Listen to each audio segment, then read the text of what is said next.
John, buhay ka? Oh, bakit gulat na gulat ka yata?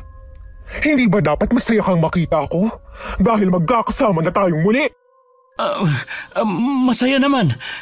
Hindi ko lang inaasahan na babalik ka. Pasensya ka na kung nagulat ako ha. Ang laki kasi ng pinagbago ng itsura mo eh. At saka may patalim ka pang dala. Kung maaari, bitawan mo na yan. Tama na ang pagkukunwari! Akala mo manuloko mo pa ako? Alam kong kayo ng kalaguyo mo ang may pakana na patayin ako. Kaso nga lang, hindi kayo nagtagumpay. Kaya sisingilin ko kayo sa mga atraso niyo sa akin. Lahat ibinigay ko para sa inyo. Ngunit nagawa niyo pa rin akong traidorin. Nagpakasasa kayo sa mga pinaghirapan ko. Ngayong nakabalik na ako, kukunin ko ang lahat ng aking pagmamay-ari. Ipalalasap ko sa inyo ang lahat ng hirap na ipinaranas niyo sa akin. Tingnan mo ang aking mukha, Dave. Kayo ang may kagagawan nito. John, ilayo mo yung patalim sa mukha ko. Hindi magandang biro yan.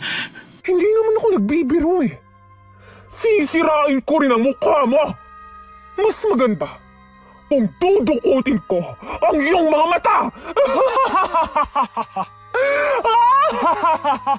Wag! Aray! Ah! Napahinto sa gasolinahan ng kotse ni Madam Trinidad na minamaneho ng driver nitong si Isidro. Malayo pa lamang inatatalaw niya na ang dalagita na madalas na naglilinis ng kanyang sasakyan tuwing napapagiwi siya roon. Pinagbuksan niya ito ng bintana at binati siya nito bitbit ang basahan. Magandang umaga po, ma'am. Gusto niyo po bang linisin ko ulit ang salamin ng sasakyan niyo? Maalikabok na po. Oh, nag-iisa ka lang yata. Nasa lang kasama mo? Ayun po, hindi raw makakilos. Gutom na raw po kasi siya eh. Hindi pa ba kayo nakakain? Mag-aalas 12 na.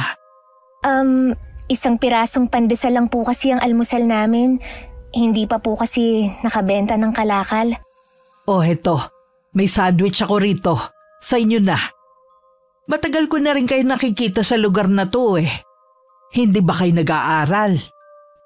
Hindi na po, ma'am. Patay na po kasi ang mga magulang ko. Tsaka si Nancy, umalis sa kanilang bahay dahil madalas na sinasaktan siya ng kanyang amain at tiyang. Eh saan naman kayo nakatirang dalawa? Kahit saan po. Malapad naman po ang kalsada eh. Ay, Diyos ko. Napakadelikado sa inyo matulog sa lansangan. Tawagin mo ang kaibigan mo. Sumama kayo sa akin. Doon na muna kayo manuluyan sa bahay ko habang wala kayong matitirhan. Talaga po, ma'am? Pwede po kaming maging katulong ni Nancy.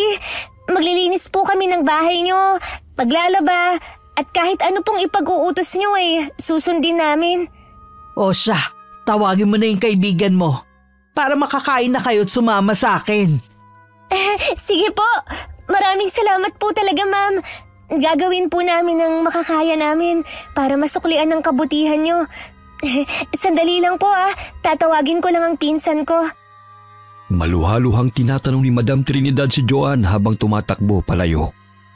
Labis ang awa niya sa dalawang dalagita dahil sa hirap ng sitwasyon ng mga ito. Sumagi pa sa kanyang isipan na maaaring mapahamak ang magpinsan mula sa masasamang tao na mananamantala sa pagiging inosente nila. 4 na taon na siyang byuda at wala silang anak ng namayapa niyang asawa na si Senyor Roberto. Kaya't naisipan niyang patuloyin na lamang sina Nancy at Joan sa kanyang mansyon. Nancy! Nancy, bumangon ka na! Pinapatawag tayo ni ma'am. Bibigyan ba niya tayo ng pera? Gutom na talaga ako. Hindi. Pero isasama raw niya tayo sa bahay niya. Kahit na maglinis tayo ng bahay niya at maglabay, ayos na yun. Talaga? Totoo ba yan? Oo, kaya halika na. Baka mamaya magbago pa ang isip nun. May dala ka bang pagkain? Nandidilim na talaga ang paningin ko sa sobrang gutom, Joan. Itong sandwich. Bumangon ka na dyan Baka mabagot na yun sa kahihintay sa atin at iwan pa tayo. Sige, tayo na. Magiging mayaman na tayo at makakakain na rin ng masarap. Hindi pwedeng tatamad-tamad tayo ron Dapat maging masipag at magpakabait tayo para matuwa naman si Ma'am sa atin. Oo na, puro ka pangaral dyan. Hindi ka ba napapagod sa paulit-ulit na pagsasabi sa akin ng dapat gawin? Gutom na nga ako, ang ingay mo pa. Baka kasi magiging pasaway ka na naman eh. Kaya pinapalayas tayo ng mga taong kumukup-kup sa atin. Kasi hindi mo mapigilan na manguha ng di sayo. Magpapakabait na nga eh. Inirapan pa ni Nancy ang pinsan bago lumakad patungo sa sasakyan ni Madam Trinidad. Patalon-talon pa ito nang pagbuksan siya ng ginang at pinapasok sa kotse. Sumunod na pumasok si Joanna na napamangha sa lamig ng aircon sa loob ng sasakyan. Simula ngayon, hindi na kayo matutulog sa lansangan. Napakadelikado para sa inyo ang mamalagi sa kalye. Marami pa namang mapagsamantalang tao. Ibig sabihin sa bahay niyo na kami titira? Ang laki siguro ng bahay niyo, ma'am, no? Hindi naman masyado, sakto lang. Huwag kayong mag-alala, ma'am. Masipag po kami ni Joanne. Basta libre pong pagkain ay ayos na po sa amin. Ang kulit mong bata ka. Ano nga bang pangalan mo? Nakalimutan ko kasi. Nancy po, ma'am.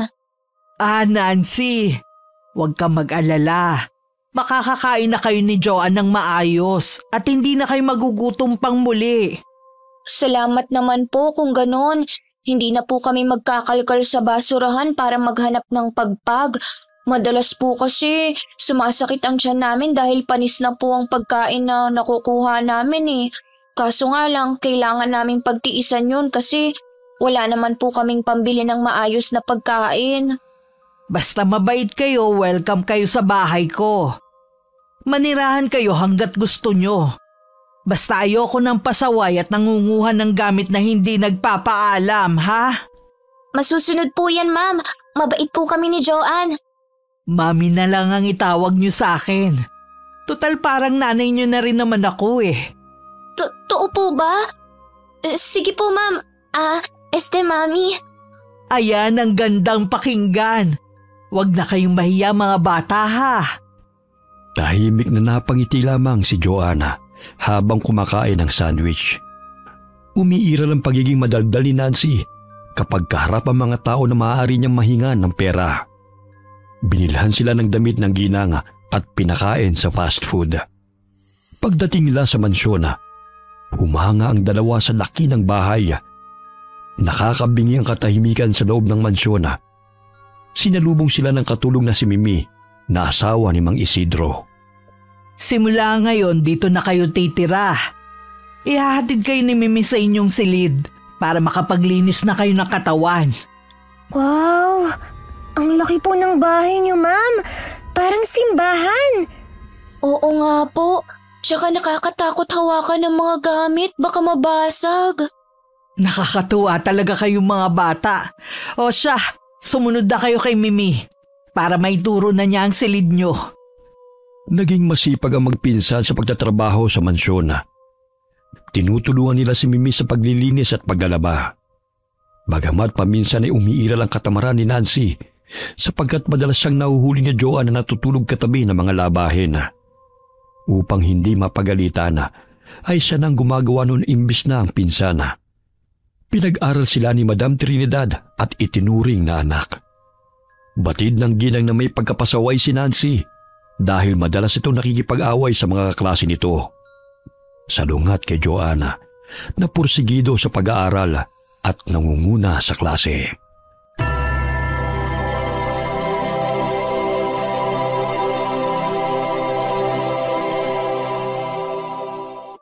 Lumipas sa mga taon at nakilala ng ginang ang ugali ng dalawang ampon. Parehong mahal niya ang mga ito, ngunit paminsan-minsan ay nagiging sakit ng kanyang ulo si Nancy. 8:00 na, hindi pa nakakauwi si Nancy. Alam mo ba, Iha, kung saan pumunta ang pinsan mong yon? Hindi po, Mi. Hindi rin siya sumasagot kahit kanina ko pa tinatawagan. Patay ang linya ng cellphone. Napapadalas ang pag-uwi niya ng gabi Kahapon 9:00 na umuwi. Hindi na yun oras ng uwian ng mga estudyante Magpahinga na po kayo, Mi. Ako na po ang maghihintay sa kanya. Kung ganyan ang ugali ni Nancy, Hindi talaga maaasahan sa negosyo ang batang yon. Kahit hindi niya sabihin sa akin ng totoo, alam kong nagbubulakbol siya. Dahil may nakapagsabi sa akin na nakita siya sa isang bar nung isang linggo. Kasama ng mga barkada niya. Kaya ikaw, Joanne, huwag mong tularan si Nancy ha.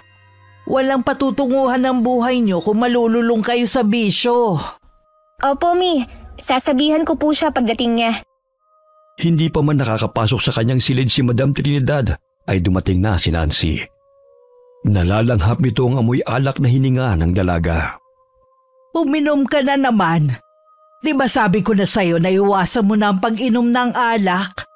Ilang beses na kitang pinaalalahanan na walang patutunguhan ng buhay mo kapag inuna mo ang bisyo at barkada. Tapusin mo ang pag-aaral. Sa gayon ay meron kang maayos na kinabukasan. Mi, konti lang naman yung ininom ko. Kaarawan kasi ng kaklase ko eh. Nakakahiya naman pong hindi ako sasama sa kanila. Ang nakakaya kung saan-saan ka gumagala.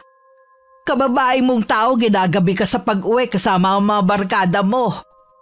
Kahit hindi ka magsabi ng totoo sa akin, alam ko kung saan ka pumupunta. Matulog na po kayo, Mi. Makakasama sa'yo magalit. Hindi ka na po bumabata. Matanda ka na kaya ingatan mo yung puso mo. Nancy, ang bibig mo ah. Huwag mong bastusin si Mommy ng ganyan. Lasing ka na kaya matulog ka na lang. Mi, hayaan niyo na po siya. Ako na ang kakausap sa kanya. Diyan na nga kayo. Konting inom lang, galit na agad. Ang aga pa wala pang 12:00. Ang OA niyo sa kahigpitan. Sinamahan na lamang ni Joanne ang ginang sa silid nito. Napapadalas na ang paninikip ng dibdib ni Madam Trinidad dahil may sakit ito sa puso. Nagpa-check up na rin ito sa doktor at may gamot na iniinom. Bukod pa rin nalaman na may fatty liver ang ginanga kaya't hindi na ito pwedeng magpagod. Dahilan na kay Joanne niya binili ng negosyo na pagawaan ng mga sardinas at ilang store na pagmamayari nito. Makakasama po sa inyo ang magalit, Mi. Huwag niyo nang isipin si Nancy. Ikaw na muna ang bahala sa negosyo natin ha. Hindi talaga maaasahan ng babaeng yan eh.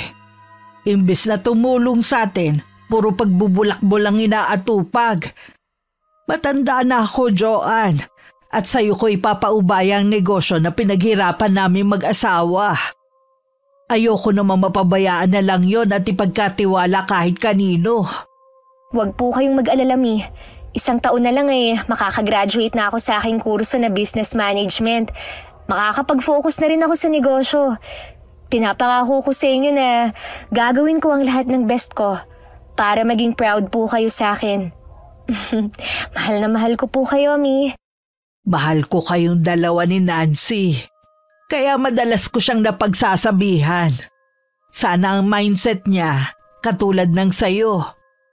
Ilang beses nang nagpabalik-balik sa kolehiyo, nasa sekundarya pa rin. Matututo rin po siya. Kapag may kailangan po kayo, tawagin niyo lang po ako ha. O sige na, magpahinga ka na rin anak.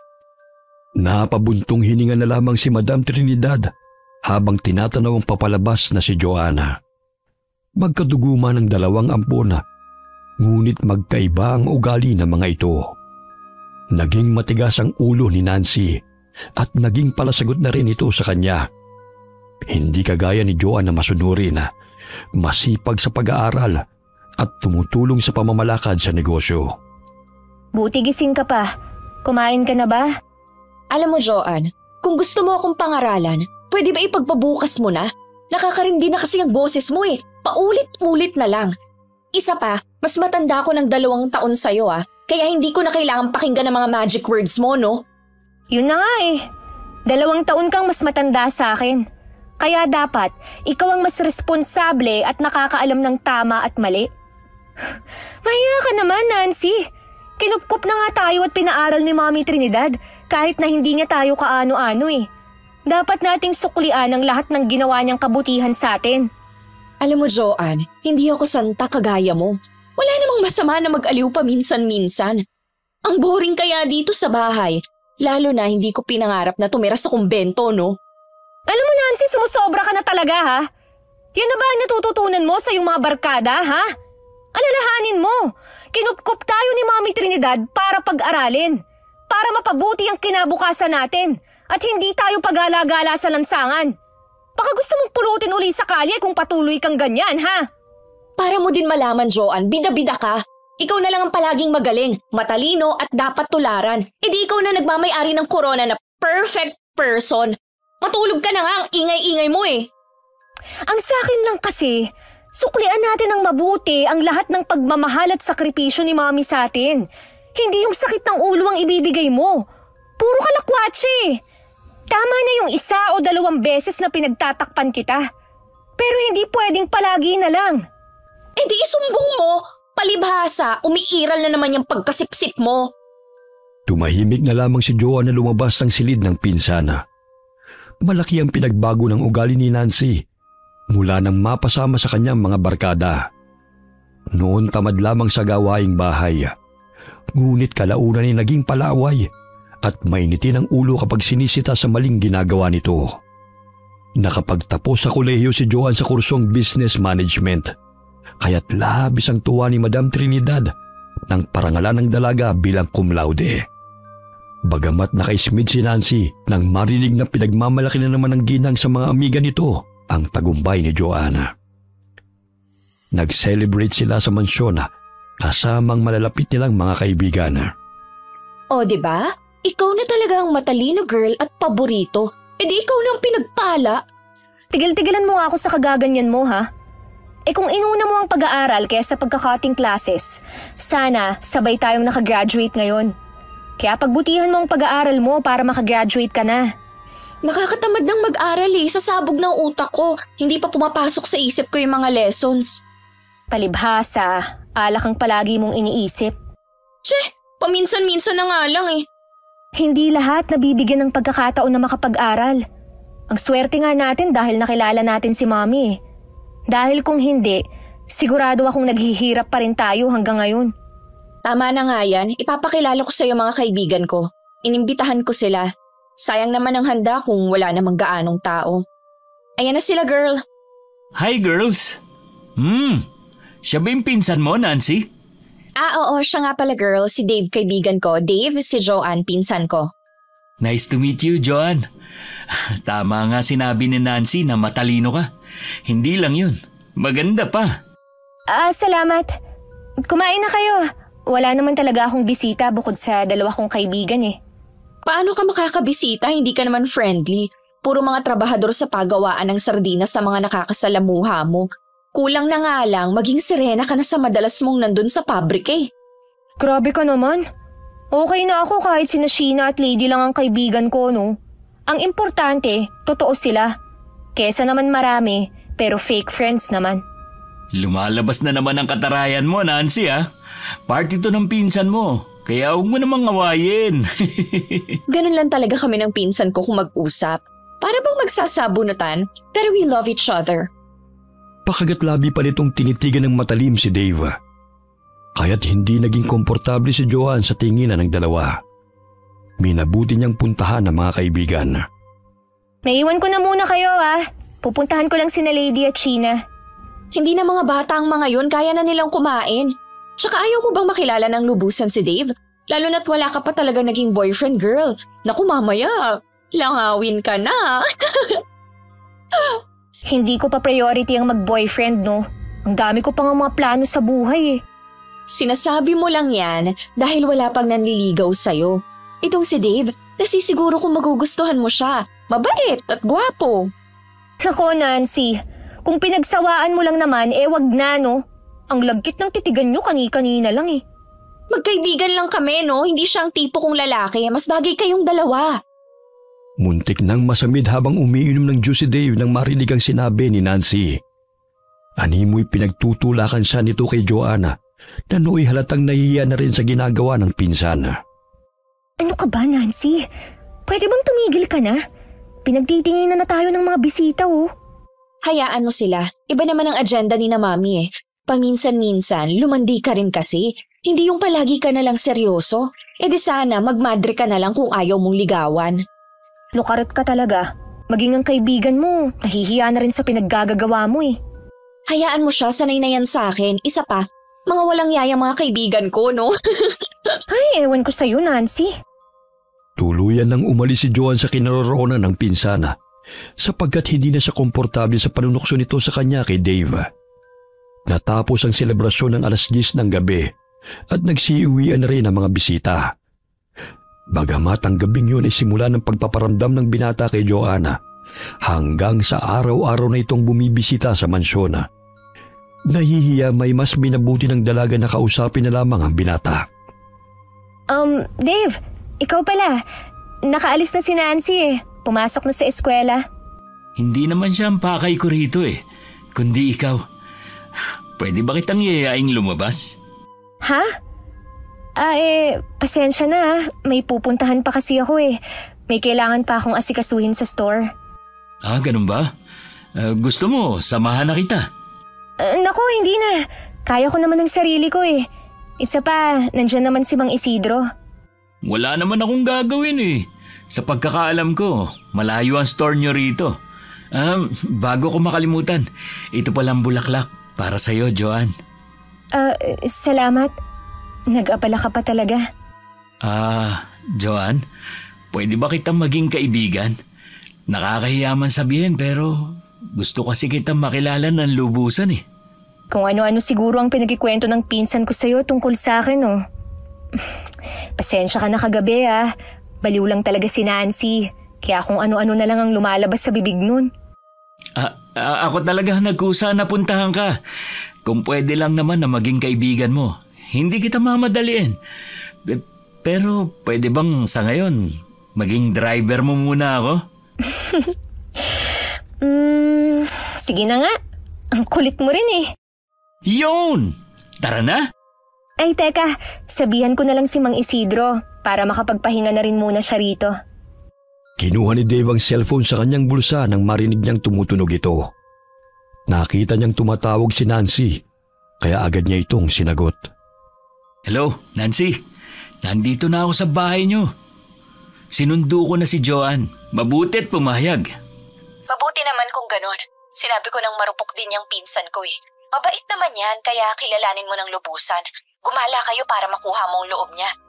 Hay nako, alam mo naman... Tayo na? Nasabihan ko na si Mang Isidro. O siya, aalis na kami. Mamaya ka na tumawag. Agad na pinatay ni Dave ang cellphone nang mapansin si Joanne na naroon sa kanyang likuran. Pangiti niyang hinarap ang dalaga at kinindatan pa niya ito. Sorry, may kausap ka pala. Tumawag ang pinsan mo. Siniguro talaga na nandito na ako. Ano pa ang sabi niya? Sasamahan kita at ipapasyal kung saan mo gusto. Alam mo, Joanne, mahal ka talaga ni Nancy. Binabalaan pa ako na ingatan daw kita. Malilintikan pa ako kung may mangyaring masama sa'yo. Tayo na nga. Tinanghali ako ng alis eh. Dahil pinainom ko pa si Mami ng gamot. Kumusta na pala siya? Ayun, ayos naman. Yun nga lang, pinagbawalan siya ng doktor na mapagod.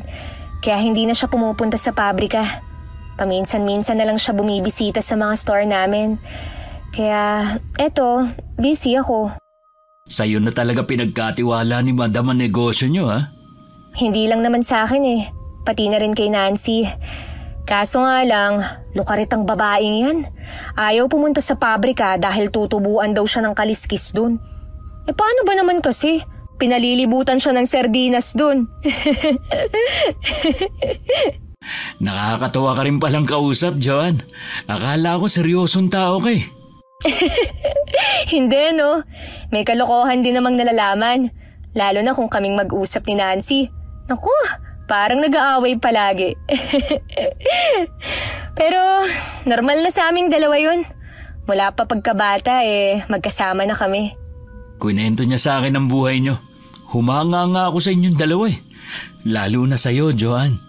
Bakit naman? Dahil nag-aral ka ng husto at nakapagtapos. Hindi ka tulad ng pinsan mong yun. Puro lakwat siya. Ex-girlfriend siya ng pinsan ko. Kaso naging close kami noon pa man. Kahit naghiwalay sila, nanatili ang pagkakaibigan namin. Ganun ba?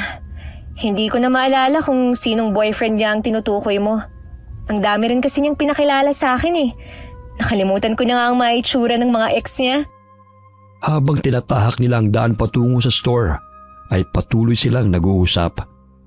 Hanggang sa natagpuan ni Joanne ang sarili na hindi na naiilang kay Dave. Lumipas ang ilang linggo. Nagkamabutihan sina Dave at Joanne dahil sa madalas nilang pagsasama.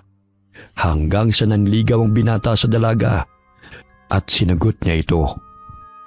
Talaga bang sinasagot mo na ako, Joanne? Sampalin mo nga ako kung hindi ako nananaginip. Gusto mo yatang bawiin ko pa eh. Ay, hindi na. Basta mahal, pangako ko sa'yo na hindi kita sasaktan. Gawin mo na lang, wag puro salita. Action speaks louder than words, no? Kahit araw-araw ko pang pagsigawan na mahal kita. Gusto mo, umakyat pa ako sa tuktok ng puno at ipagsigawan yun eh. Loko-loko! Mula sa ikalawang palapag ng mansyon ay natatanaw ni Nancy ang masayang pag-uusap ni na Joanne at Dave. Kaya't bumaba siya ng hagdan at nakisali sa dalawa. Biglang nahinto si Dave sa pagkipagkulitan kay Joanne nang mapansin ang papalapit na si Nancy. Oh, bakit parang ang saya niyo yata? Nancy, sinagot na kasi ako nitong pinsa mo eh. Salamat dahil ikaw naging tulay para magkalapit kami. Ganun ba? Di mabuti. Para naman hindi matigang yan si Joanne. Luka-luka ka talaga. Anong matigang ka riyan? Napaka-dirty-minded mo. Oh, bakit?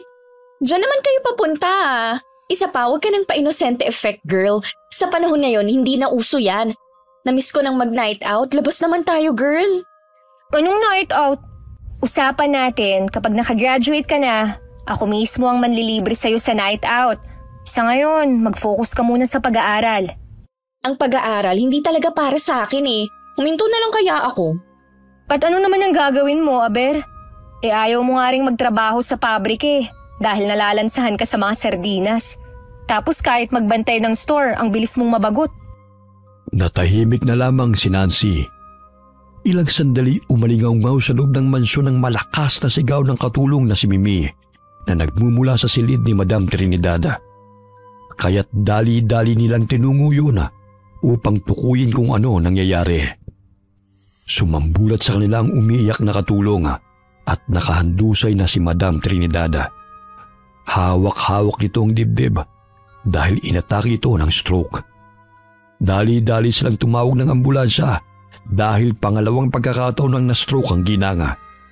Sa pagkakataong yun ay hindi na ito nakaligtas dahil pumutok na ang ugat nito sa utak. Halos gumuho ang mundo ni na Joanne nang sabihin ng doktor na pumanaw na ang kinikilala nilang ina. Kaya napayakap na lamang siya kay Nancy na nooy umiiyak na rin. Nancy, wala na si Mommy. Paano na tayo ngayon? Hindi pwede to. Baka naman pwede pa siyang maagapan, ha? Sinabi na ng doktor na patay na si Mommy. Ginawa naman nila lahat ng makakayanan nila, ngunit wala na talaga eh. Alam kong mahal na mahal niyo si Madam Trinidad. Pero mas mabuti na rin nakapagpahinga na siya kesa naman araw-araw niyang nilalabanan ang sakit niya. Hindi pa rin talaga ako makapaniwala na wala na si Mommy. Kahit ako rin, Joanne.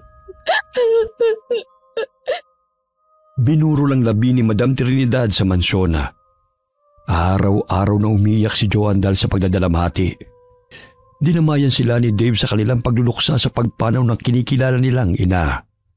Pagkalipas ng isang linggo ay inilibing si Madam Trinidad, katabi ng puntod ng asawa nito. Gusto pa sanang manatili roon ni Joanne, ngunit inaya na siya ni Nancy at Dave. Sa gayon ay makapagpahinga na rin ito. Umuwi na tayo, Joanne. Tayo na lang ang nandito. Mauna na lang kayo. Dito na muna ako. Gusto ko pang samahan dito si Mommy. Hindi gugustuhin ng mami mo na makita kang nagkakaganyan, mahal.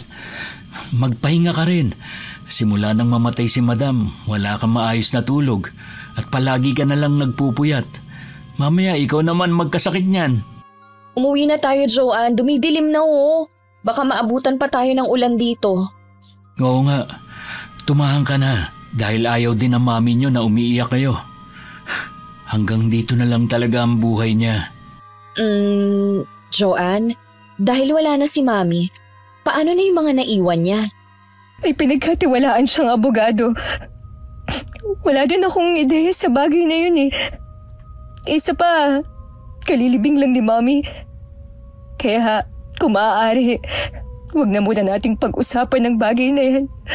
Nagtatanong lang wala namang masama doon ah. Wala nga. Ayoko lang pag-usapan yan sa ngayon. Okay. Nagkatinginan sina Nancy at Dave habang hinahaplos ng binata ang likod ni Joanna. Lihim na umirap at napaismid si Nancy habang lumalakad sila patungong kotse. Tahimik na yakap pa rin ni Joanna ang litrato ng ginang hanggang sa makarating sila sa bahay. Sige na Joanne, magpahinga ka na sa kwarto mo. Tignan mo nga yung palibot ng mata mo, nangingitim na dahil sa puyat at kakaiyak. Oo nga, mahal. Kailangan mo magpahinga para makabawi ng lakas. Uuwi na rin ako. Sige, salamat sa paghatid, Dave. Kung nagugutom ka, girl, sabihan mo lang ako. Magpapaluto ako kay Aling Mimi. Hindi na. Busog pa ako.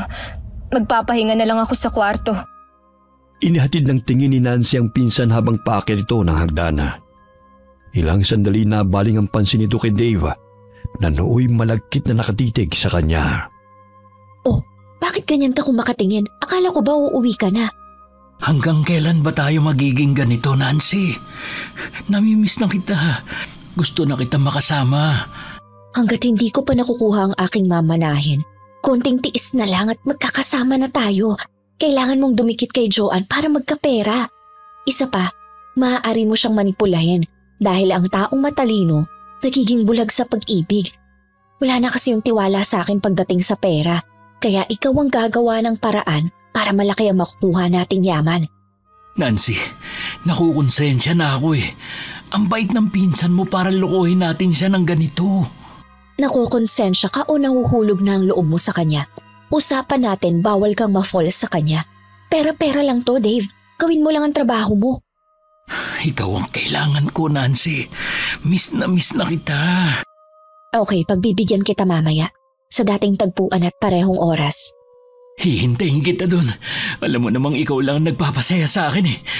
Ikaw lang ang kaligayahan ko. Basta sundin mong lahat ng pinag-uutos ko sa'yo. Kung gusto mong maangkin mo ko. Napangisi ang binata sa sinabi ng dalaga. Maya-maya'y nagpaalam na ito upang umuwi. Lingid sa kaalaman ni Joanna na matagal nang magkarelasyon sina Nancy at Dave. Pinagplanuhan ng dalawa na paibigin siya upang makuha ang parte ng kanyang mana kung sakaling magpakasal sila ni Dave. 8:00 ng gabi umalis si Nancy sa mansyon at tumungo sa motel kung saan madalas silang pumupunta ni Dave. Doon may nangyari sa kanila bilang gantimpala ni Nancy sa pagsunod ng binata sa mga utos nito. Wala ka talagang kupas, babe. Wala pa sakaling kingan mong pinsan mo. Boring sa kama. Tsaka nagtitiis lang talaga ako sa kanya, kagaya ng sinabi mo. Malapit na tayong magkasamang muli. Makuha ko lang ang mana ko. Pwede na tayong pumunta sa ibang bansa. Tsaka kailangan mo ring kunin ang parte ng yaman niya. Hindi ako papayag na konti lang ang parte ko, no? Pareho kaming ampon. Ako ang nakatatanda. Kaya dapat mas lamang ang akin. Tiram mo naman siya kahit konti. Kahit papano may pinagsamahan naman kayo. Pwede naman yung isang store sa kanya. Hindi naman siya maluho, kaya sapat na yun kay Joanne. Isa pa, hindi bagay sa kanyang maging mayaman. Dahil parang ka-level lang talaga ni Joanne ang katulong. Parang hindi mo pinsan si Joanne kung magsalita ka. Naiinis kasi ako minsan sa kanya eh. Pabida. Siya na lang palagi ang tama sa mata ni Mami noon pa man. Sayang ka na naman. Nagsalubong na naman yung kilay mo. Mas maganda ka at makinis kaysa sa kanya. Kaya hindi ka dapat ma-insecure. Teka. May nangyari na ba sa inyong dalawa? Oo. Di ba sabi mo gawin ko lahat para mahulog ang loob niya sa akin? Parte ng pagiging magjowa namin ng romansa, di ba? Bakit ngayon mo lang sinabi sa akin? Mamaya nag-e-enjoy ka na pala sa kanya at ipagpalit mo na ako. Naku, nagseselos ka na naman eh. Siyempre hindi ko sinabi sa'yo dahil hindi naman tayo nag-uusap palagi. Isa pa, strategy ko yung ipakita na loving and caring ako. Sa gayon, effective ang pagpapanggap natin. Oo na, gets ko na. Kahit mabuntis mo pa siya, wala akong pakialam. Basta marami akong parte sa mana. Muling hinalikan ni Dave sa labi si Nancy at muling may namagitan sa kanila. Tila walang kapaguran ng binata sa labis na pagnanasa sa katawan ng dalaga. Samantala, kinabukasan, nagising si Joan nang tumunog ang kanyang cellphone at ang abogadong tumatawag sa kanya.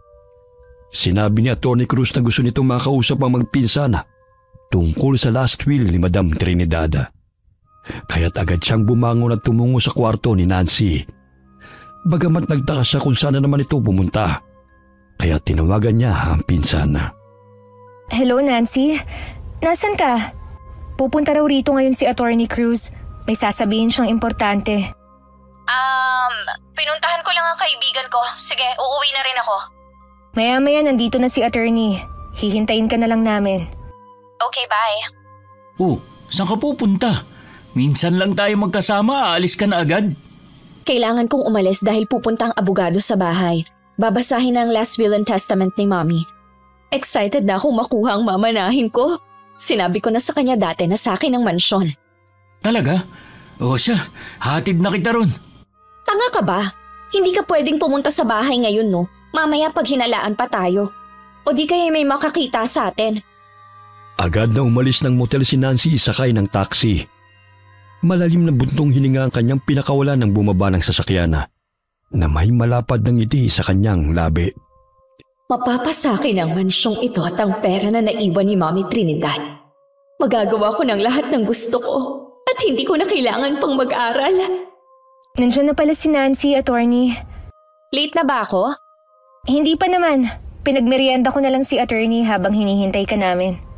Sige na po, attorney. Ready na po kami. Basahin niyo ng last will ni Mommy. Psst! Nancy, umayos ka nga. Parang kiti-kiti ka naman eh. Ang sabi mo, nanggaling ka sa kaibigan mo. Bakit may mga pulang marka yung leeg mo? Kinamot ko ang kati-kati. Maalikabok at may mga surot ang kwarto niya kaya itong inabot ko. Parang kiss mark yan eh. Tapatin mo nga ako. Hindi ka sa bahay ng kaibigan mong babae pumunta kagabi, no? Kundi sa boyfriend mo. Pwede ba mamaya na natin pag-usapan yan? Nakakahiya kay attorney, oh. Inirapan ni Nancy ang pinsan at nabaling ang tingin sa kumakain na abogado. Ilang sandali nagsalita na ito at nagsimula ng basahin ang last will and testament ni Madam Trinidad. Babasahin ko na ba, Nancy? John? Ako si Trinidad Sanchez.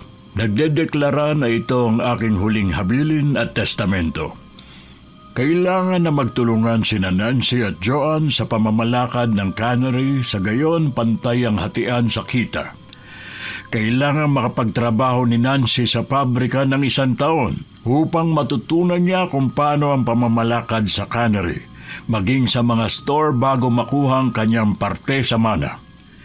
Hindi maaaring tanggalin ng mga trabahador na matagal nang nagtatrabaho sa cannery, maliban na lamang kung may ginawang hindi kanais-nais na ikababagsak ng negosyo. Ang mansyon ay mapupunta kay Joan bilang gantimpala sa lahat ng sakripisyo upang mapalago ang negosyo at madagdagan ng 3 branches. Maiiwan rin sa kanya ang 3 store na siya mismo ang naghirap. Ano? Paano ako? Saan ako titira gayong hindi nakapangalan sa akin ng mansyon? Halos lahat na lang napunta kay Joan ah. Pareho kaming kinupkup ni Mami. Bakit naman konti lang ang parte ko, attorney? Dahil si Joan mismo nagpalago ng negosyong ito na muntikan ng malugi. Kaya malaki ang shares niya sa negosyo.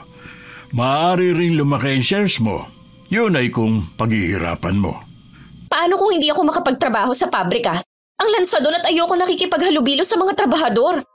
Gaya ng nakasaad sa testamento, makukuha mo lang ang perang iyong mamanahin kung tutulong ka sa negosyo. Alam naman nating pinaghirapan nilang mag-asawa ito, kaya iiwan nila sa inyo upang maipagpatuloy ninyo ang kanilang nasimulan. Pambihira naman, hindi naman makatarungan ng hatian sa mana. Ang liit nang napunta sa akin at pahirapan pa bago ko makuha ang pera. Kailangan ko na yun. Hindi naman kita palalayasin dito sa mansyon eh. Dito ka naman titira. Ano ang dinadabog mo? Tsaka saan mo naman gagamitin ang pera? Wala ka namang gastusin.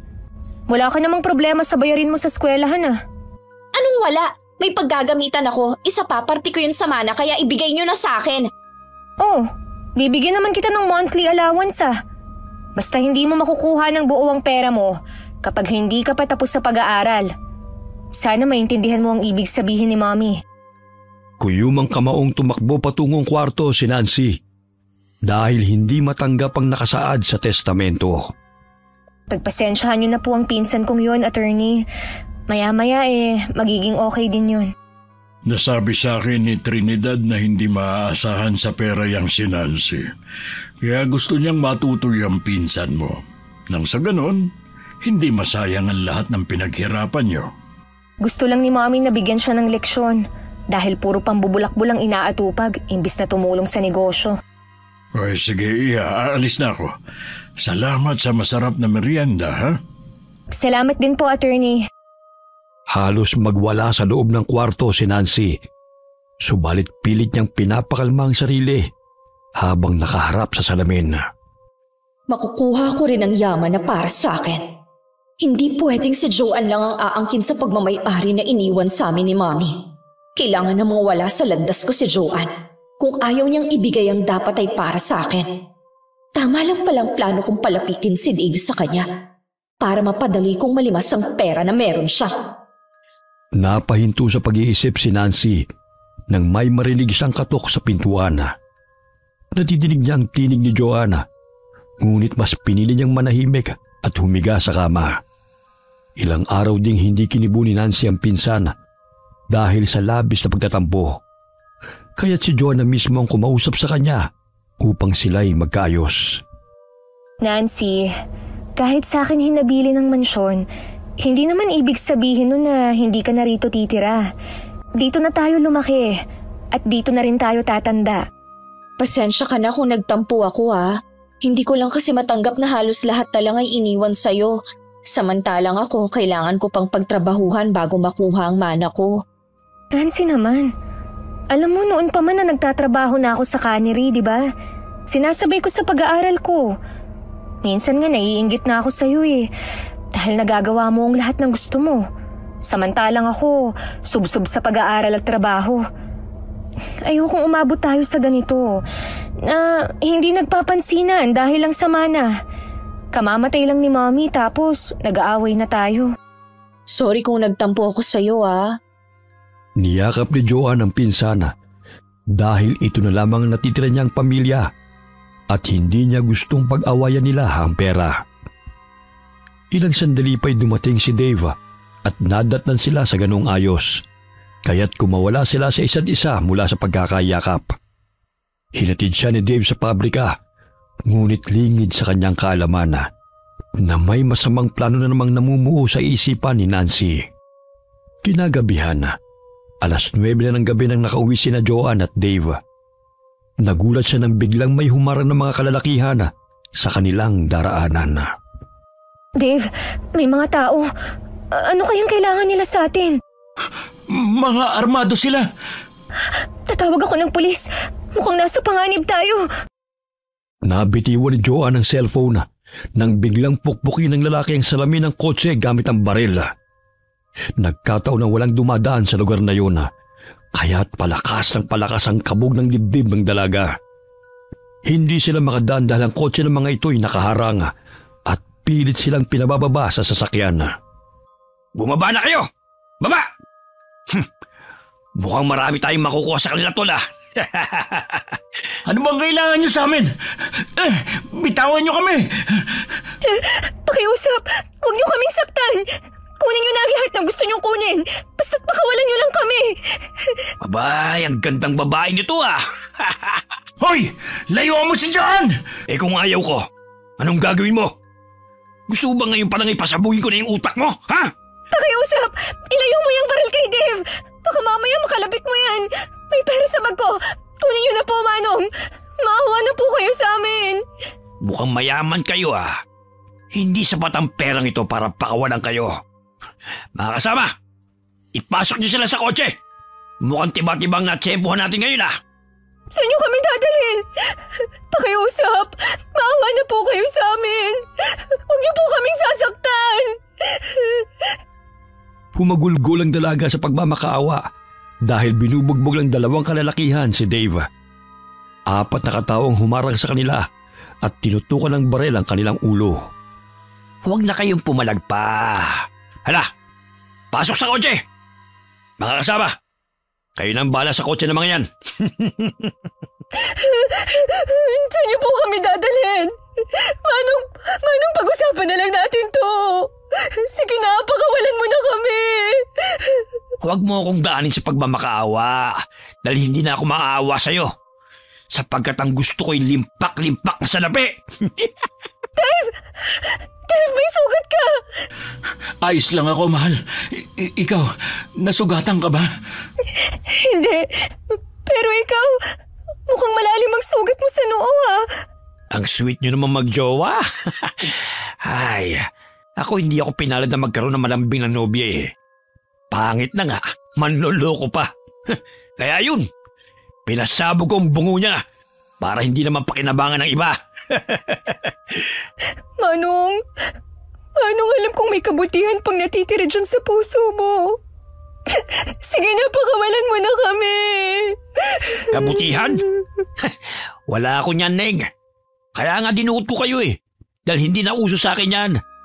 Masama akong tao. Kita mo? Takot kayo sa akin. Tumahimik ka na lang kung ayaw mo magkalat ang mga utak niyong dalawa sa kinahuupuan niyo. Habang lumalalim ang gabi, ay papalayo na sila ng papalayo sa lugar kung saan sila naroon. Kaya ganun na lamang ang takot ni Joan sa maaari nilang kahantungan ni Dave.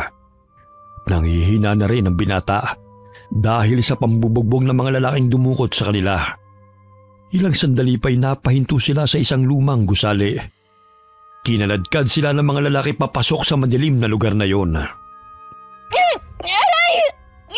Nasasaktan ako! Pakiusap! Patiwan mo ako! Ang arte mo! Huwag na kasi kayong pumalag! Kung gusto niyong humaba pa mga buhay ninyo! Pera lang naman ang habol niyo sa amin, di ba? Bibigyan ko kayo! Pero hindi ko may bibigay yun kung nandito ako! Huwag mo nang bilugin ang mga ulo namin. Dahil matagal na itong bilog.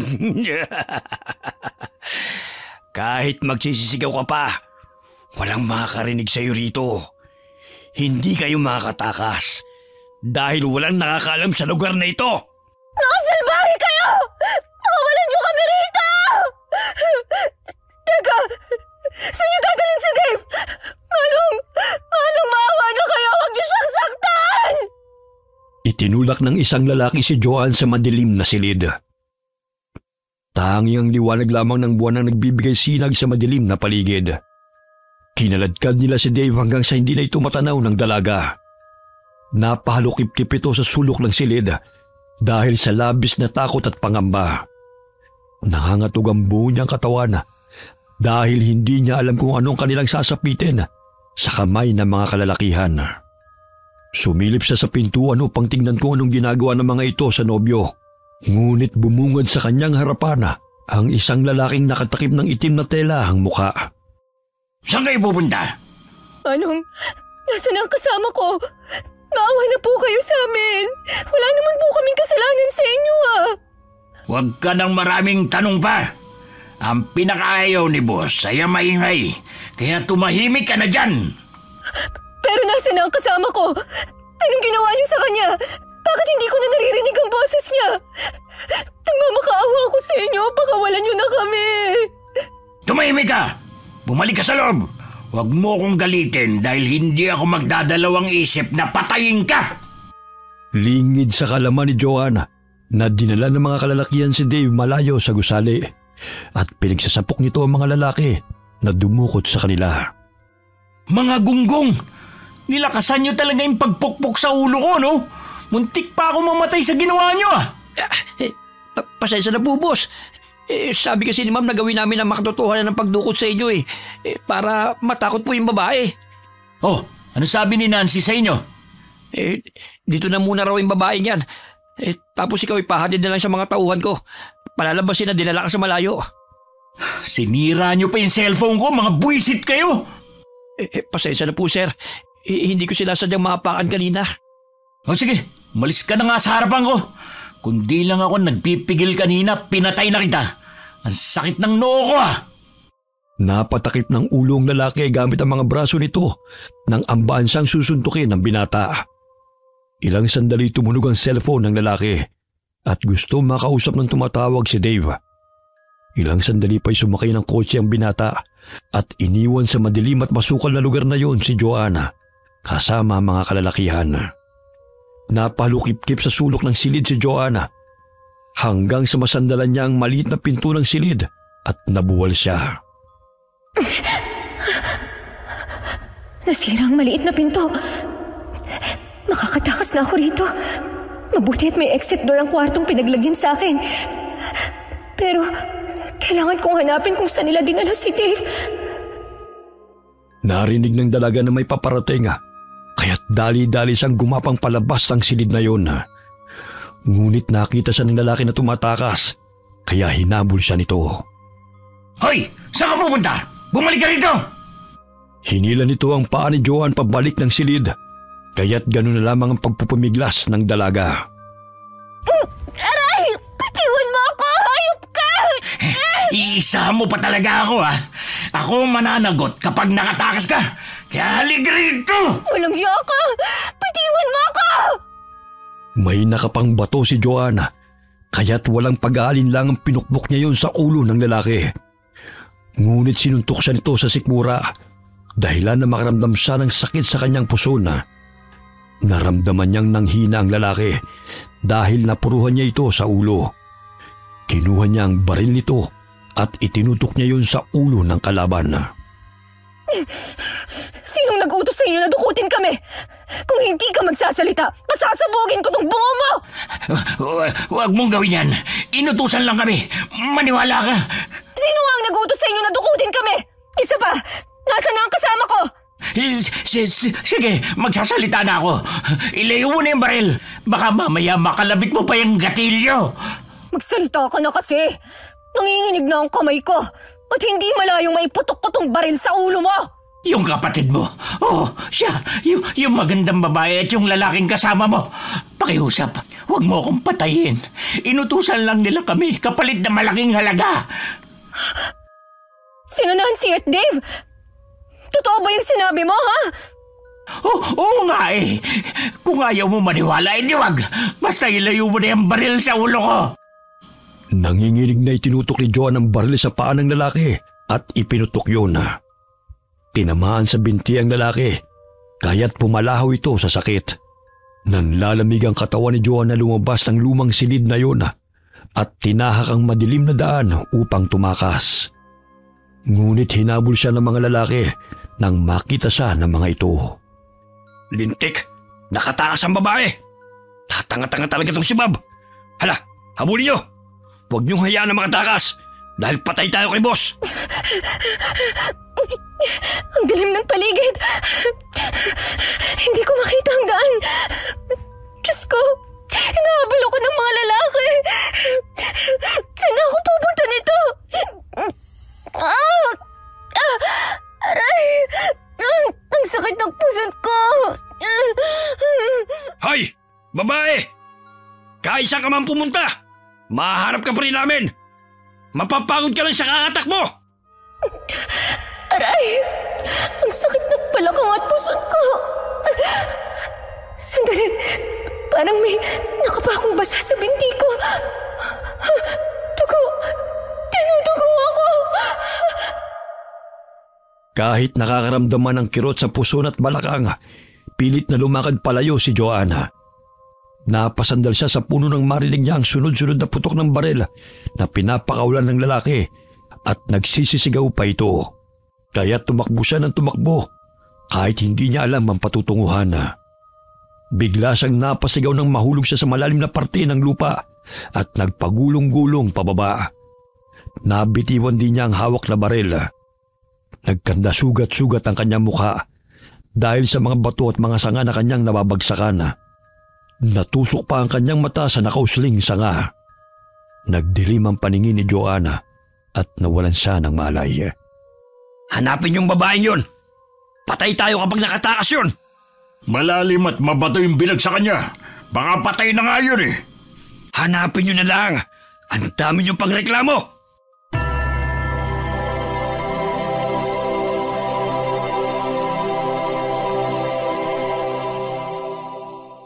Nagkalat ang dugo ni Joan nang hilahin at kargahin siya ng matipunong lalaki sa likod nito.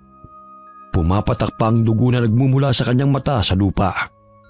Inilapag ng lalaki si Joan sa papag at inilapit ito ang mukha sa ilong ng dalaga at pinulsuan pa nito sa leeg.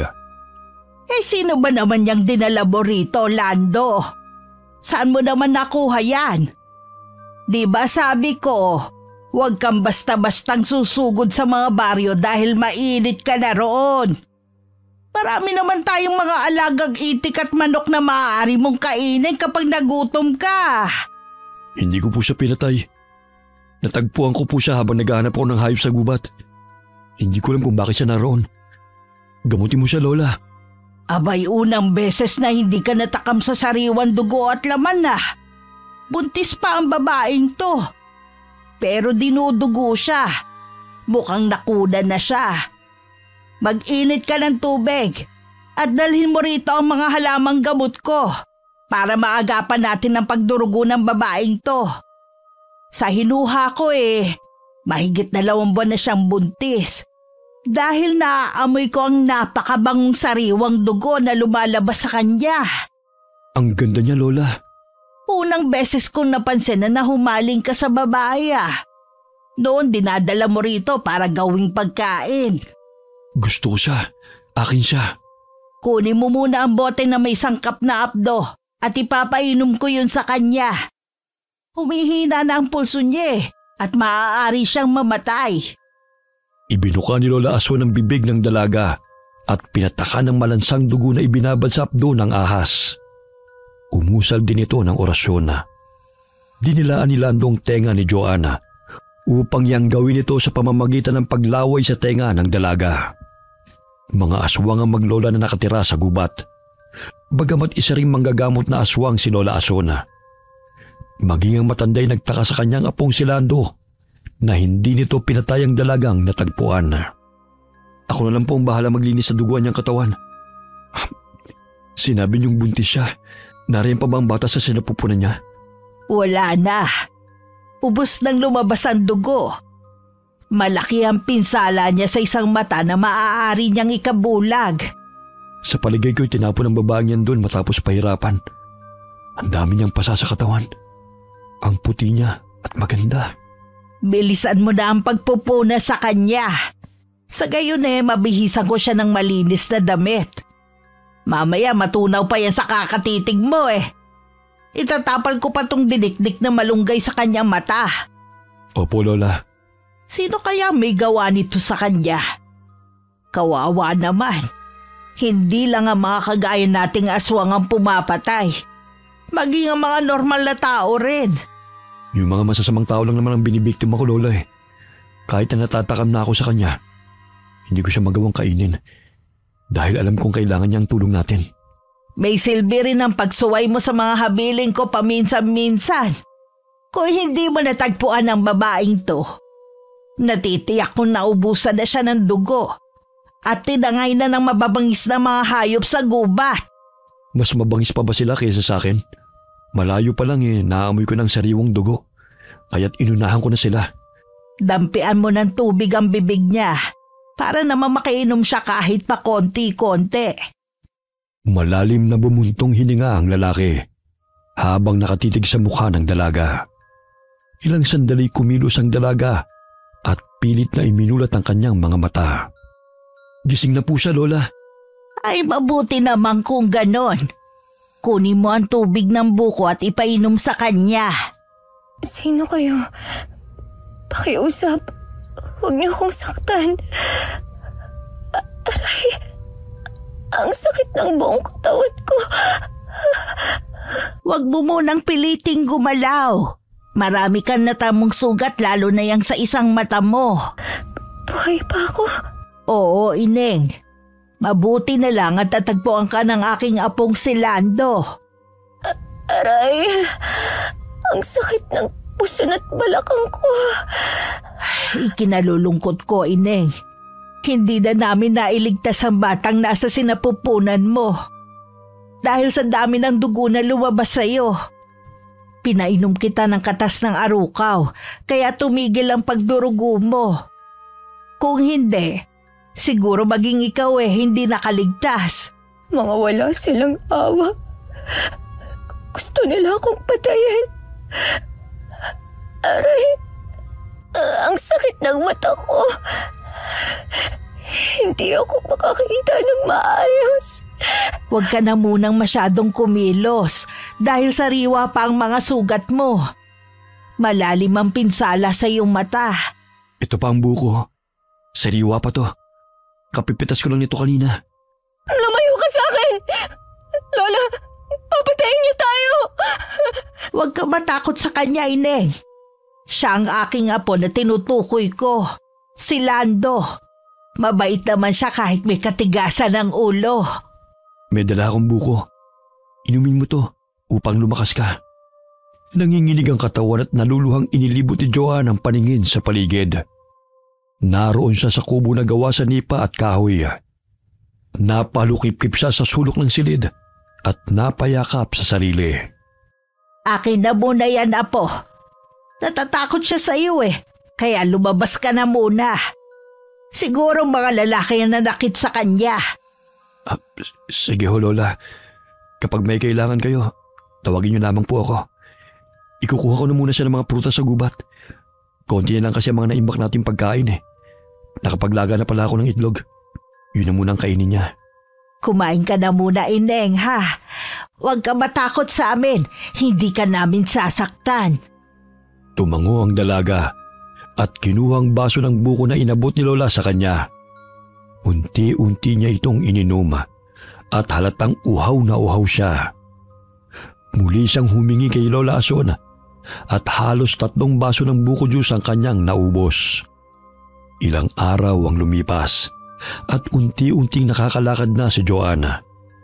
Sa tulong ng langis at halamang gamot ni Lola Ason ay naghilom ang kanyang mga sugat.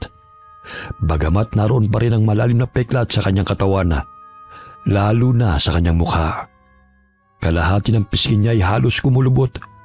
Dagdagan pa ng nabulag niyang isang mata. Maluha-luha niyang pinagmasdan ang refleksyon niya sa tubig na naroon sa batya at malaki ang pinagbago ng kanyang itsura. Babalikan ko ang lahat ng taong may kagagawan kung bakit ako nagkaganito. Nag-alaga ako ng mga ahas. Umiiyak ka na naman. Hindi lang naman panlabas na niyo ang importante. Sigurado akong mabait kang tao. Pwede bang malaman kung anong pangalan mo? Mahigit 2 linggo ka nang narito sa amin, pero hindi mo pa sinasabi sa amin ang pangalan mo. Joanne. Joanne? Huwag kang mag-alinlangan. Magsabi ka sa akin kung gusto mo ng tulong, ha? Ngayon lang din kasi ako nagkaroon ng kausap bukod kay Lola Matagal na ba kayong naninirahan ni Lola sa gubat? Bakit wala kayong mga kapitbahay? Payapa ang mamuhay sa ganitong lugar Lihim na napahanga ang dalaga sa binata.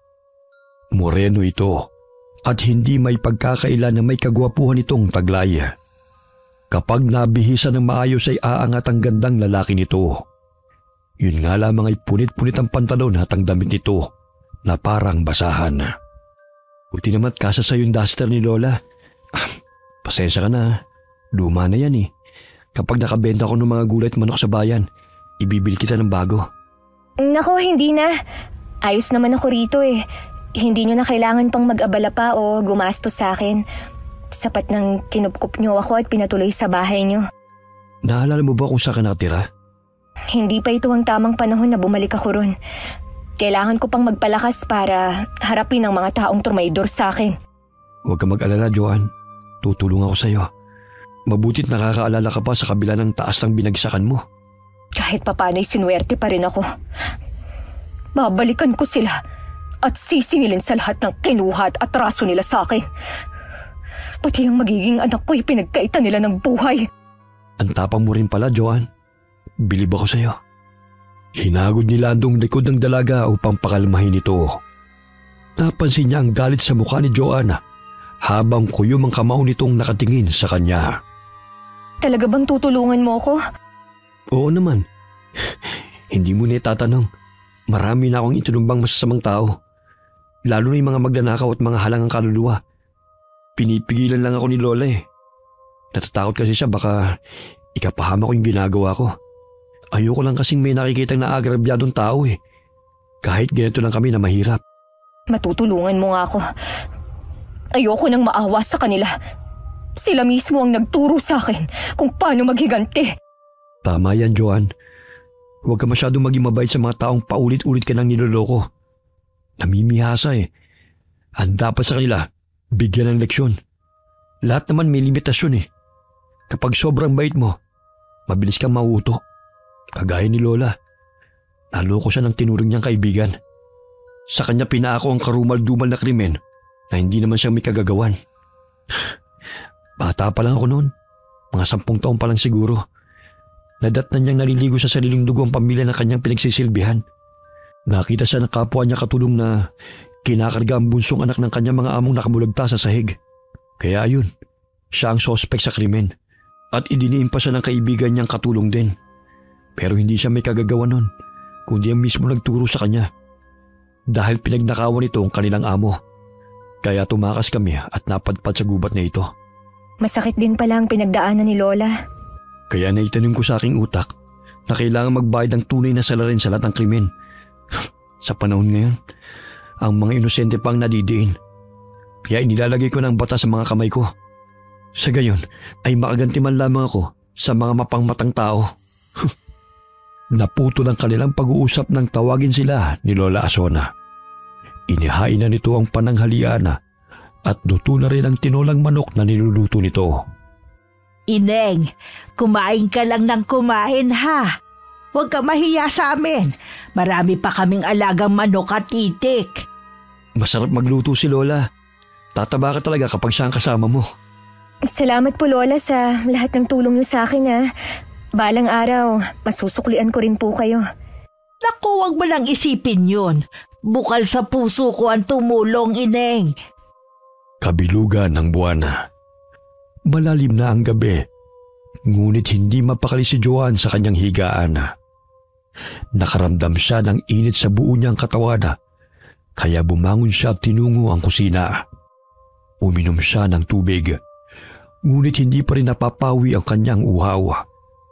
Napagpasan niyang lumabas ng kubo upang magpahangin. Bagamat tagaktak pa rin ang pawis na namumuo sa kanyang noo, kahit mahangin na sa labas. Nabaling ang kanyang paningin sa mga itik na naroon sa bakuran, kaya't dali-dali siyang tumungo roon. Hindi niya napigilan ang sarili na sunggaban ng isang itik. Tumatalsik pa ang sariwang dugo nito habang nilalantakan niya ang sariwang laman at sinisipsip ang dugo nito. Nagising sina Lando at Lola dahil sa ingay ng mga alaga nilang hayop. Joanne! Ha? Patawad. Hindi ko sinasadya. Hindi ko rin alam kung bakit ko ito nagawa. Nagbunga nang ipinunla mo sa kanya, iho. Naging ganap na rin siyang aswang. Aswang? Ako aswang? Hindi ko po kayo maintindihan. Pasensya ka na, iha ha, kung hindi namin sa'yo sinabi agad.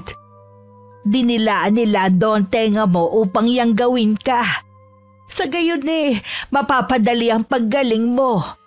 Dahil kung hindi niya ginawa yon, natitiyak kong matagal ka ng patay. So, mga aswang kayo? Hindi kami masamang aswang, Joanne. Kagaya ng sinabi ko sa'yo, na mga halang ng bituka lamang ang pinapaslang ko. Si Lola naman, hindi siya kumakain ng laman ng tao. Mas gugustuhin pa niya magluto kaysa kumain ng sariwa. Pero, bakit ko kinain ng itik? Huwag ka mag-alala. Normal lang yan sa unang araw na hindi mo makontrol ang iyong sarili. Unti-unti mo rin namang maiiwasan ang pagkain ng laman at pag-inom ng sariwang dugo eh. Yun nga lang, hindi mo mapipigilan ang lakas na nananalaytay sa katawan mo dahil ganap ka ng aswang. Ayokong kumain ng tao, lalo na yung mga mabubuting tao. Mas gugustuhin ko pang pumatay ng mga masasama. Tulungan niyo po ako. Huwag ka mag-alala, hindi kita pababayaan. Mahigpit siyang niyakap ng binata at hinalikan sa noo kahit puno ng sariwang dugo ang mukha nito. Hindi niya may pagkakailan na naramdaman niya ang tunay na pagmamahal mula sa binata dahil naging mabuti ito sa kanya kahit wala siyang yaman. Joanne, tatapatin na kita. Ginawa kong iyang gawin ka dahil gusto kong mabuhay ka. Simula na matagpuan kita, napamahal ka na sa akin. Pasensya ka na kung ito lang ang naisipan kong paraan upang madugtungan ang buhay mo. Wala naman akong pera para dalhin ka sa ospital eh. Tanging si Lola lang ang gumamot sa'yo. Pero hindi pa rin sapat ang mga halamang gamot upang mabuhay ka. Wala kang kasalanan. Ginawa mo lang ang naisip mong paraan. Basta, tulungan mo akong iwasan na kumain ng sariwang laman, ha? Pangako. Halika na. Linisin mo na yung katawan mo at huwag ka na mag-alala pa. Lumilipas sa mga araw. Ngunit naging agresibo si Joanna. Bagamat nariyan si Lando at Lola Ason upang umagapay sa kanya. Naging malakas ang kanyang katawan dahil sa naparami ang pinainom ni Lola na dugo na may abdo ng ahas. Naku, Lando. Ako siguro ang dahilan kung bakit nagkakaganyan si Joanne eh. Naparami yata ang pagpapainom ko sa kanya ng abdo at dugo. Saka gustuhan kong gumaling siya agad. Sa ngayon po nakokontrol niya na ang kanyang sarili sa pagkain ng mga alaga natin. Yun nga lang, parang naging agresibo na siyang balikan ng mga taong nanakit sa kanya eh. Sinabi niyang trinaidor siya ng mga taong pinagkatiwalaan niya eh. Bantayan mo ng maigi si Joanne ha. Mamaya umalis pa rito at mapahamak. Kinagabihan na, napabalikwas ng bangon si Joanna nang mapanaginipan sina Nancy at Dave kasama ang mga lalaking nagpahirap sa kanya. Tumatawa pa ang mga ito habang nakaharap sa kanya habang siya'y nasa silya. Ito na ang tamang panahon na balikan ko kayo. Hindi ko hahayaan na magpakasasa kayo sa lahat ng perang pinaghirapan ko, mga traitor! Kinuha niya ang palakol na nakasandal sa dingding at umalis ng bahay. Nagising si Lando. Naminog ang kanyang mga mata nang mapansin na wala na sa papag na hiniga nito si Joanna. Lumabas na naman siya. Kumakatini talaga ang ulo ko sa kanya. Ayun siya. Dinala pa talaga ang palakol ko. Masundan nga siya. Dali-daling lumabas ang binata sa bahay at iniwan na mahimbing na natutulog si Lola. Napansin niyang nanilisik ang mga mata ni Joanna nang mapalingon sa kanya at inambahan siya ng hawak nitong palakol. Oops! Ako to, Joanne! Saan ka pupunta? Tara, umuwi na tayo. Ikaw na lang ang umuwi. May pupuntahan ako ngayon. Hindi kita pwedeng hayaan, no? Mamaya mapahamak ka pa eh. Nararamdaman ko ang kakaibang lakas na nananalaytay sa katawan ko. Ito na ang panahon na kailangan kong singilin sina Nancy at Dave sa lahat ng pagkakautang nila sa akin. Hindi na ako natatakot na harapin sila. O sige, kung yan ang plano mo, sasamahan na kita.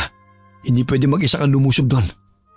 Kapwa sila nagpalipat-lipat sa mga pudo at mabilis na nagtatatakbo sa kasukalan. Tila walang kapaguran ng kanilang mga paa kahit malayo ang kanilang nilakbay.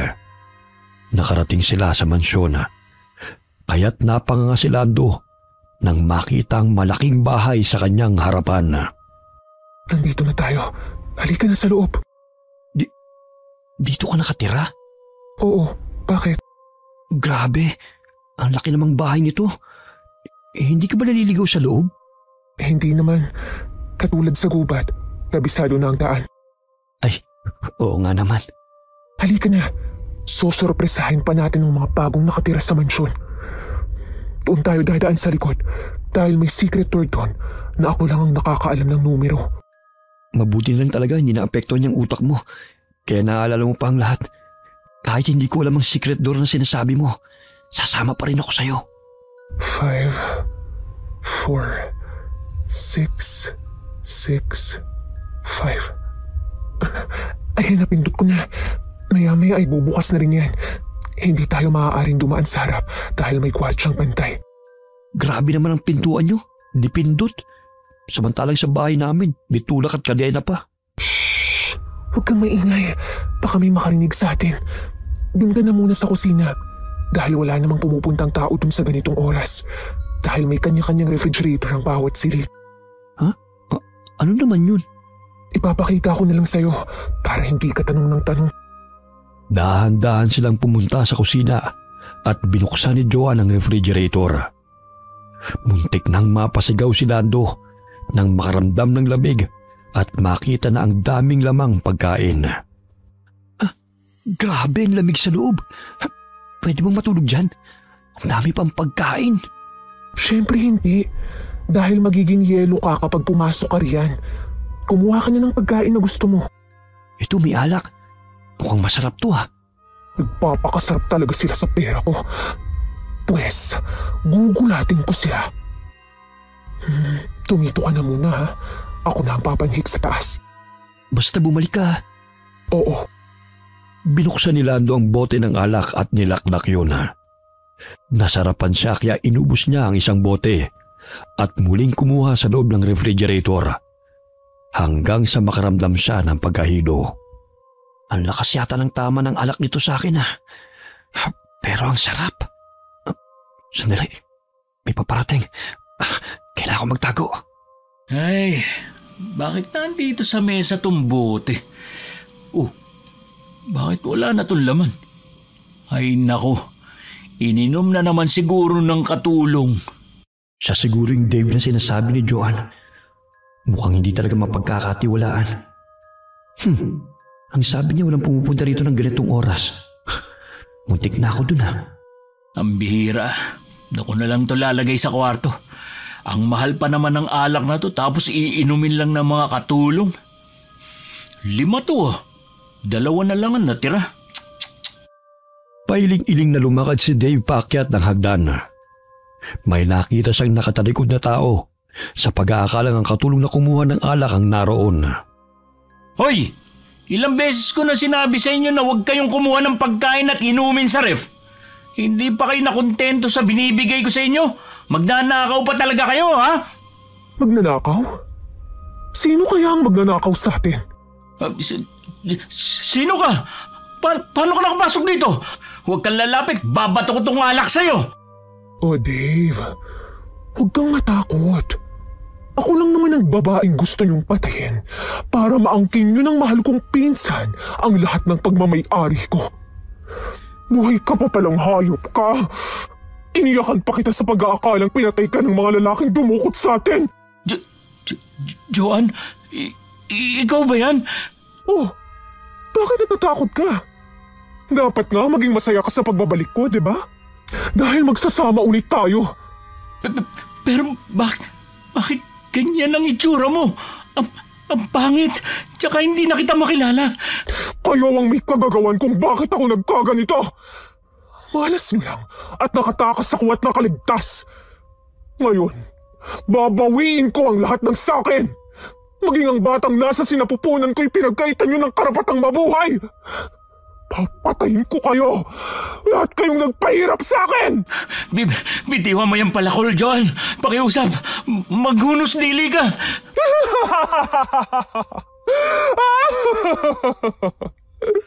Nakakaaliw pagmasdan ng itsura mong nangangatog sa takot, Dave.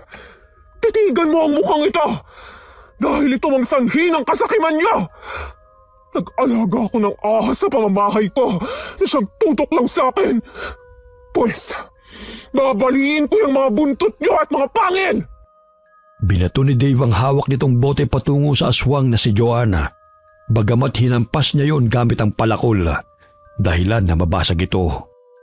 Aatras na sana si Dave, ngunit may mga bisig na pumigil sa kanya. Oh, pare, saan ka pupunta? Kinakausap pa ng babaeng mahal ko. Alam mo, kahit ganyan ang itsura niya, mahal na mahal ko yan. Kaso nga lang ginago mo eh. Alam mo ba kung anong ginagawa ko sa mga taong kinamumuhian ko? Ha? Hinihila ko ang bituka at pinupulupot sa mismong leeg nito. Gusto mo bang iparanas ko yun sa'yo, ha? Pakiusap, huwag niyo ako saktan. Maawa kayo sa akin. Hawakan mo siyang mabuti, Lando, at sumunod kayo sa akin. Huwag kang magtatangkang sumigaw, Dave, dahil hindi kami magdadalawang isip na putulin yung leg mo. Narinig mo yun, pare? Tumahimik ka na kung ayaw mong baliin ko yung leg mo, ha? Para malaman mo, 50 ang katao ng pinatay ko. At parang madadagdagan pa ngayong gabi. Maawa na kayo sa akin. Pakiusap, ilayo mo yung palakol sa leg ko. Binuksan ni Joanne ang basement gamit ang susi na kinuha niya sa aparador. Malikabok roon na dahil matagal nang hindi nililinis. Yun ang lugar na ginawa niyang library nung siya'y nag-aaral pa. Pinaupo nila sa silya si Dave at itinali ng lubid. Bantay sarado siya ni Lando, dahilan na hindi ito makapalag. Bantayan mo lang mabuti ang hayop na yan. May bibisitahin lang ako sa taas. Pakiusap, Joanne. Huwag mo saktan si Nancy. Aba? Nakakaselos naman ang pag-aalala mo sa kanya. Ibisitahin ko lang naman siya at kikilitiin ang kutsilyong ito. Huwag mong gawin yan sa pinsan mo, Joanne. Hindi ka masama. Mabait kang tao na nakilala ko. Kayo ay nagturo sa akin na maging masama. Alam mo, Dave, wala na akong nararamdamang pagmamahal at awa sa inyo. Puro pot ang nangingibabaw sa puso at isipan ko. Kaya kahit magmakaawa ka man at lumuhod, hindi ko kayo mapapatawad sa lahat ng sakit na ipinaramdam nyo sa akin. Huwag ka na kasing paepal, pare. Tanggapin mo na lang ang kaparusahan na sasapitin mo sa kamay ng mahal ko. Kung hindi ka pa naman kasi gago eh, bakit gusto mo siyang patayin? Umalis ng silid si Joanne at tinungo ang kwarto ni Nancy. Walang nakapansin sa paglusob nilang dalawa, maging ang gwardyang bantay. Napamangha si Lando sa litrato na nakapatong sa mesa dahil yun ang maamong mukha ni Joanne na wala pang pinsalang natamo. Ang ganda pala ni Joanne. Tapos sasayangin nyo lang? Mga halang palang bitukan nyo eh. Alam mo pare, para bang may bumubulong sa akin na patayin na kita ngayon. Nasisiyahan kasi akong pumatay ng taong kagaya mo eh. Ilayo mo nga yung bunganga mo sa akin. Ang baho at tumatalsik pa yung laway mo. Mas mabaho pa ang pagkatao mo kaysa sa akin. Nagbihis ka lang ng magarang damit. Ngunit hindi natatabunan nun ang kasamaan na nananalaytay sa dugo mo.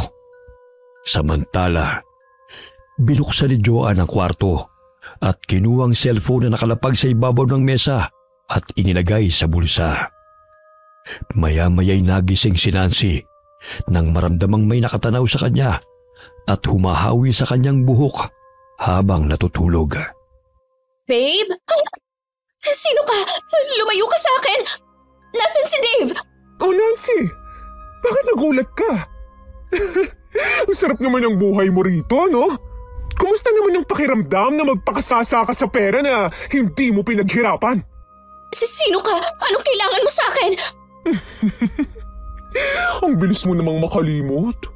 Hindi mo ba ako na-miss? Ako to, si Joanne, ang trinaydor at pinapatay mo! Joanne, buhay ka? Oo. Bakit? Ayaw mo ba? Naku naman, hindi lang pala pera ang kinuha mo sa akin. Maging ang lalaking mahal ko na binaboy ako. Sa bagay, siguro matagal nyo nang pinagplanuhan na patayin ako upang makuha nyo ang lahat ng mga ari-arian. Tama ba ako, Nancy? Hindi ko alam ang pinagsasabi mo. Layuan mo ako! Talaga? Hindi mo ba ako pinapatay kagaya ng sinabi ng isa sa mga tauhan mo noon? Sinabi niya sa akin bago ako nakatakas. Kaya wag mo akong daanin sa pagbabalat kayo na ahas ka! Isa kang traidor!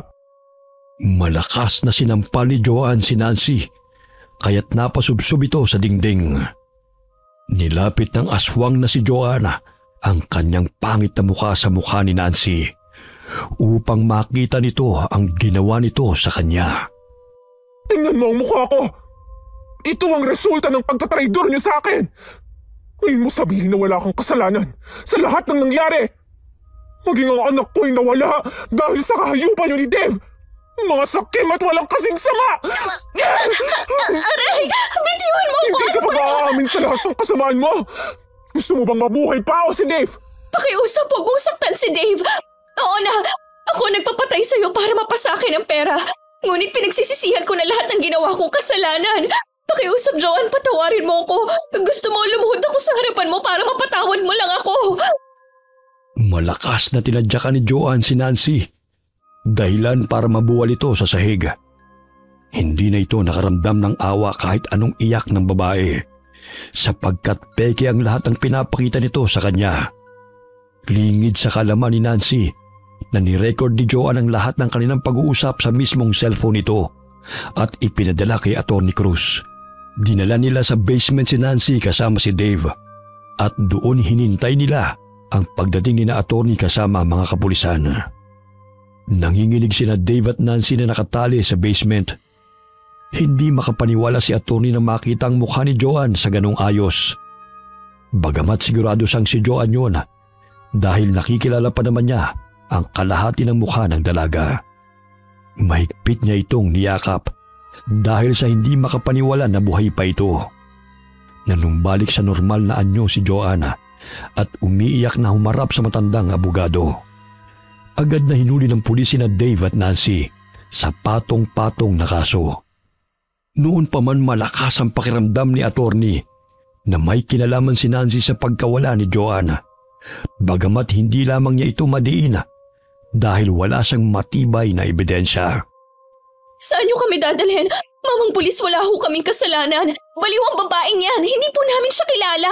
Sila ang hulihin ninyo at ang tauhan niyang lalaki. Sila ang trespassing sa bahay ko.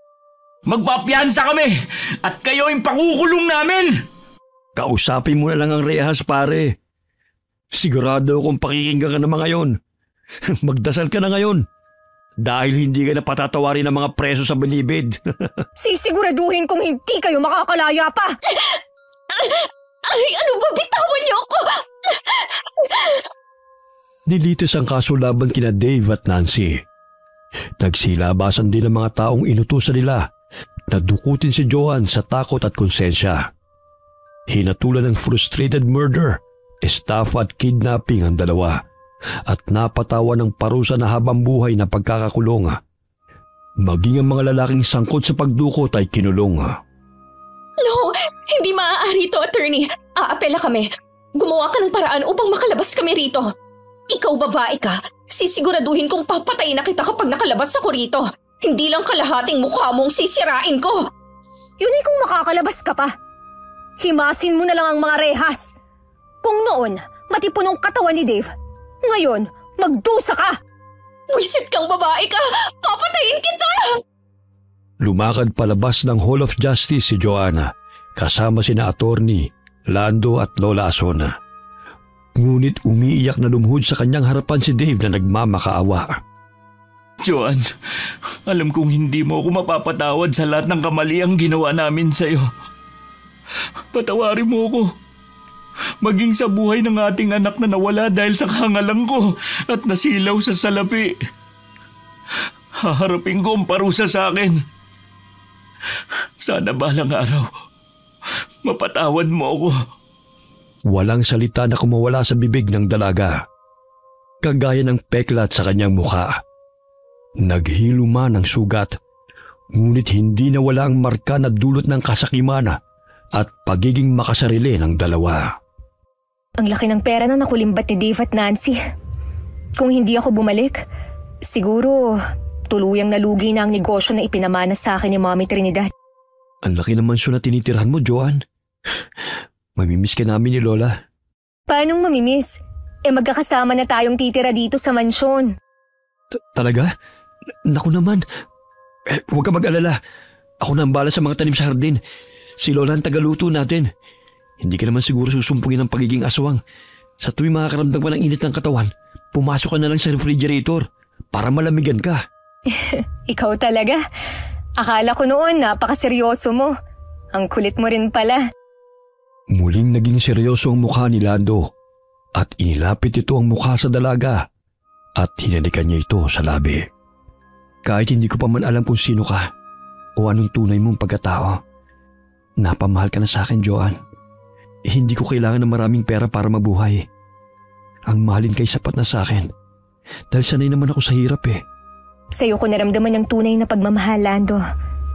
Maraming salamat sa lahat ng sakripisyo niyo sa akin.